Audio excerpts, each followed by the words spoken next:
Qu'est-ce qui a pu bien piquer ce jeune homme pour s'en prendre violemment à sa maman le jour de son anniversaire?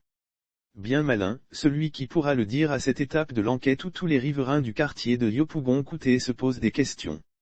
En effet, comme constaté par Coassi, un jeune repris de justice s'en est pris à sa génitrice dans la nuit du jeudi 19 mai 2022, dans le village de Yopougon-Kouté.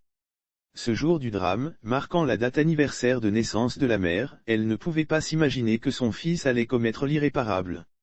Aux environs de 22h30, les habitants de ce village ont été alertés par des cris d'une dame. Sur les lieux, ils découvrent le corps d'une dame allongée sur le sol, baignant dans une mare de sang. Elle venait d'être taillardée à la machette par son fils.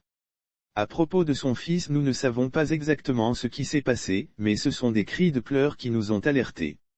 Lorsque nous sommes arrivés, le mal était déjà fait, la police du 16e arrondissement l'a envoyé au commissariat, témoigne un jeune de Yopougon-Kouté. À l'évidence, le présumé meurtrier fut soustrait par les éléments de la police du 16e arrondissement des griffes d'une foule en furie qui voulait le lyncher. Une enquête a été ouverte pour situer les responsabilités et comprendre le mobile de ce crime odieux. Qu'est-ce qui a pu bien piquer ce jeune homme pour s'en prendre violemment à sa maman le jour de son anniversaire? Bien malin, celui qui pourra le dire à cette étape de l'enquête où tous les riverains du quartier de Yopougon-Kouté se posent des questions.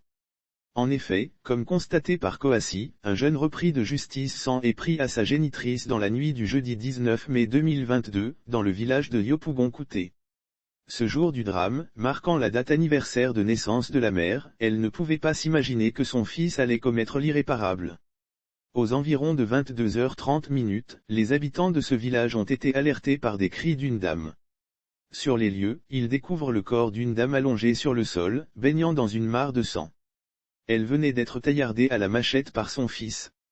À propos de son fils, nous ne savons pas exactement ce qui s'est passé, mais ce sont des cris de pleurs qui nous ont alertés.